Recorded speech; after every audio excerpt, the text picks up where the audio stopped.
Kwenye video iliyopita, tulieleza kwa kina kuhusu matumizi sahihi ya karafuu kavu. Lakini baada ya hapo, watu wengi wamewasiliana nasi wakiuliza swali muhimu sana. Kati ya karafuu mbichi na zile zilizokaushwa, ni ipi ina nguvu zaidi? Na ipi ni bora kwa matumizi ya kiafya? Kwa kuwa lengo letu ni kutoa elimu sahihi yenye msingi wa kisayansi na kibayolojia, leo tutachambua kwa kina tofauti kati ya karafuu mbichi na kavu, tukieleza namna kila moja inavyofanya kazi mwilini. Pia mwisho wa video hii, tutaeleza kitaalamu kuwa ni karafuu ipi yenye nguvu kubwa kwenye matumizi. Hii itakusaidia kufanya chaguo bora zaidi kulingana na lengo lako. Makala hii imeandaliwa na Dr. Mkina. Kama unahitaji ushauri wa kiafya au dawa asilia zilizoandaliwa kwa misingi ya kibayolojia, wasiliana na Dr. Mkina. Namba zake ni 0748294113. Pia zinapita chini ya screen ya video hii. Tafadhali, kama ni mara yako ya kwanza kuona video zetu, na kuomba sana bonyeza neno subscribe chini ya video hii na kuwasha alama ya kengele iliyopo pembeni yake ili uwe wa kwanza kuona video zetu pale tunapo-upload. Like pamoja na kushare video hii ili wengine wajifunze. Namba 1. Muundo wa virutubisho kwenye karafuu mbichi. Karafuu mbichi huwa katika hali yake ya asili kabisa, ikiwa na kiwango kikubwa cha maji pamoja na virutubisho vilivyo hai ndani yake. Katika hatua hii, baadhi ya kemikali zake bado hazijajikusanya kwa kiwango kikubwa kwa sababu maji yanapunguza mkusanyiko wake. Kwa upande mwingine, karafuu kavu hupitia mchakato wa kupoteza maji ambapo uzito wake hupungua, lakini virutubisho vinabaki vimejilimbikiza katika kiasi kidogo. Hii husababisha karafuu kavu kuwa na mkusanyiko mkubwa wa viambato hai kwa kipimo kidogo sana. Kibiolojia, hii ina maana kuwa mwili unapopokea karafuu kavu hupata kemikali nyingi kwa wakati mmoja ukilinganisha na mbichi. Namba 2. Kiwango cha eugenol. Eugenol ni kiambato kikuu kinachopatikana kwenye karafuu ambacho kinafanya kazi ya kupunguza uvimbe, kupambana na bakteria na kutoa athari ya kutuliza maumivu. Katika karafuu mbichi, eugenol ipo lakini imechanganyika na maji, hivyo haionekani kwa nguvu kubwa sana. Lakini karafuu zinapokauka, maji hupungua na eugenol hubaki ikiwa imejilimbikiza zaidi. Ndiyo sababu karafuu kavu huwa na ladha kali na harufu yenye nguvu zaidi. Kwa mtazamo wa mwili, hii ina maana karafuu kavu huleta athari ya haraka zaidi, lakini pia zinahitaji tahadhari zaidi katika matumizi. Namba 3. Ufanisi katika matumizi ya tiba. Kwa matumizi yanayolenga matibabu kama kupunguza maumivu ya jino au kupambana na maambukizi, karafuu kavu huwa na ufanisi mkubwa zaidi. Hii ni kwa sababu kiwango cha kemikali hai kilichopo kinaweza kufanya kazi kwa haraka kwenye eneo husika. Karafuu mbichi hazina nguvu hiyo ya haraka kwa sababu mkusanyiko wake ni mdogo. Hivyo, kwa mtu anayehitaji athari ya haraka, karafuu kavu ni chaguo bora, lakini kwa matumizi ya kawaida ya kiafya bila hali ya dharura, karafuu mbichi zinaweza kutumika bila shida. Namba 4. Athari kwa mfumo wa mmeng'enyo wa chakula. Mfumo wa mmeng'enyo wa chakula ni nyeti sana kwa kemikali zenye nguvu. Karafuu mbichi huwa laini zaidi kwa tumbo kwa sababu hazina mkusanyiko mkubwa wa viambato vinavyoweza kuchochea kuta za tumbo. Karafuu kavu kwa upande mwingine zinaweza kusababisha muwasho au hisia ya joto tumboni endapo zitatumika kwa wingi au mara kwa mara bila mpangilio. Ndiyo maana watu wenye vidonda vya tumbo au tumbo nyeti wanashauriwa kuwa waangalifu zaidi wanapotumia karafuu kavu. Namba 5. Uimara na uhifadhi. Karafuu kavu zina uwezo mkubwa wa kuhifadhiwa kwa muda mrefu bila kuharibika kwa sababu hazina maji yanayoweza kuruhusu ukuaji wa bakteria au fangasi. Hii ndiyo sababu hupatikana kwa urahisi sokoni na hudumu kwa muda mrefu bila kupoteza ubora wake kwa haraka. Karafuu mbichi kwa upande mwingine zina maji mengi, jambo linalozifanya kuharibika kwa haraka zaidi. Kibiolojia, uwepo wa maji huongeza uwezekano wa mabadiliko ya haraka ya kemikali ndani ya mmea na ukuaji wa vijidudu. Namba 6.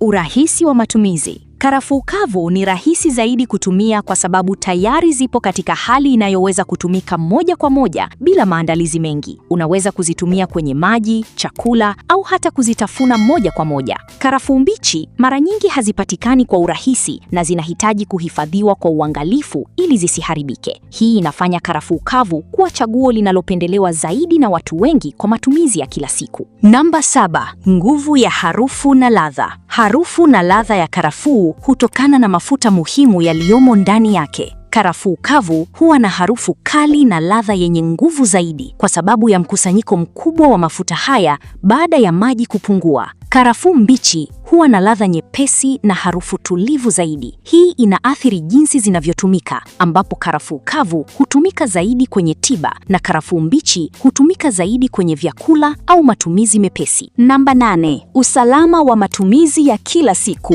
Kwa matumizi ya mara kwa mara, ni muhimu kuzingatia usalama wa mwili. Karafuu mbichi zinaweza kuwa salama zaidi kwa matumizi ya mara kwa mara kwa sababu mkusanyiko wake wa kemikali hai si mkubwa sana. Karafuu kavu zinahitaji nidhamu ya matumizi kwa sababu ya nguvu yake kubwa. Matumizi ya kupita kiasi yanaweza kuathiri tumbo, ini au hata usawa wa bakteria wazuri wa mwili. Namba 9. Matumizi bora kulingana na lengo. Uchaguzi kati ya karafuu mbichi na kavu unapaswa kutegemea lengo la matumizi. Kama lengo ni kupata athari ya haraka kama kupunguza maumivu au kupambana na maambukizi, karafuu kavu zinafaa zaidi. Kama lengo ni matumizi ya kawaida ya lishe au kuboresha ladha ya chakula, karafuu mbichi zinaweza kuwa chaguo sahihi zaidi. Hii inaonyesha kuwa hakuna aina moja iliyo bora kwa kila kitu, bali inategemea mahitaji ya mwili. Namba 10. Pendekezo la kibiolojia. Kwa mtazamo wa kisayansi, mwili wa binadamu unahitaji uwiano na si wingi wa kitu kimoja. Karafuu kavu zina nguvu kubwa ya kemikali, hivyo zinapaswa kutumika kwa kipimo kidogo na kwa uangalifu ili kuepuka mzigo kwa ini na mfumo wa mmeng'enyo. Karafuu mbichi zinaweza kutumika kwa uhuru zaidi, lakini hazitoi athari ya haraka kama kavu. Hivyo, pendekezo bora ni kutumia karafuu kavu kwa matibabu ya muda mfupi na kwa kipimo sahihi, huku ukitumia karafuu mbichi kwa matumizi ya kawaida ya kila siku pale inapowezekana. Kwa mtazamo wa kibiolojia, hakuna jibu la moja kwa moja kuwa aina moja ni bora kwa kila hali, bali ubora wake hutegemea lengo la matumizi na hali ya mwili. Karafuu kavu zina mkusanyiko mkubwa wa kiambato hai kama eugenol kwa sababu maji yameondolewa, hivyo hutoa athari ya haraka na yenye nguvu zaidi mwilini. Ndio maana zinafaa zaidi pale unapolenga matokeo ya haraka kama kupunguza maumivu, kupambana na maambukizi au kusaidia hali fulani ya kiafya kwa muda mfupi. Kwa upande mwingine, karafuu mbichi zina mkusanyiko mdogo wa kemikali hizo kwa sababu bado zina maji mengi. Hii inazifanya kuwa laini zaidi kwa mwili na salama kwa matumizi ya mara kwa mara bila kusababisha mzigo mkubwa kwenye mfumo wa mmeng'enyo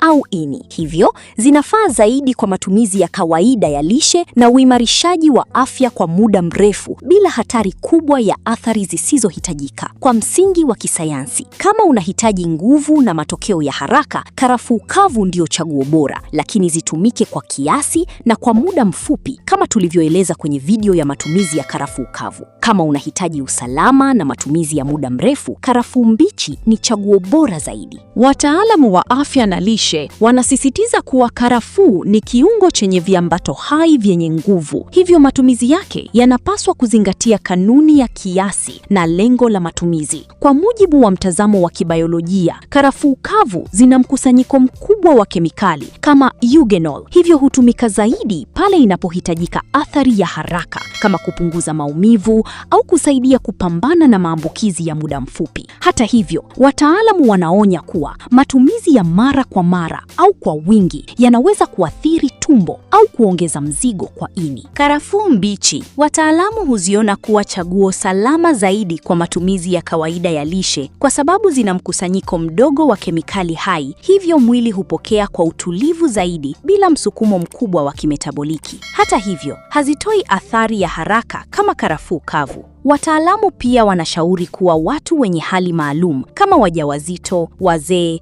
wenye magonjwa sugu, watu wanaotumia dawa za hospitali au wenye matatizo ya ini wanapaswa kuwa waangalifu zaidi, na ni vyema kupata ushauri wa kitaalamu kabla ya kutumia mara kwa mara. Mpaka hapa hatuna la ziada.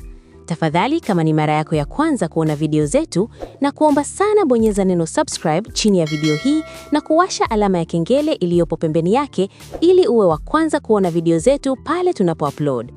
Like pamoja na kushare video hii ili wengine wajifunze. Makala hii imeandaliwa na Dr. Mkina. Kama unahitaji ushauri wa kiafya au dawa asilia zilizoandaliwa kwa misingi ya kibiolojia, wasiliana na Dr. Mkina. Namba zake ni 0748294113. Pia zinapita chini ya screen ya video hii.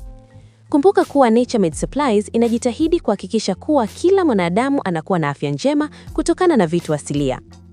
Asante kwa kutazama video hii mpaka mwisho. Ubarikiwe sana, tukutane tena kwenye video zijazo.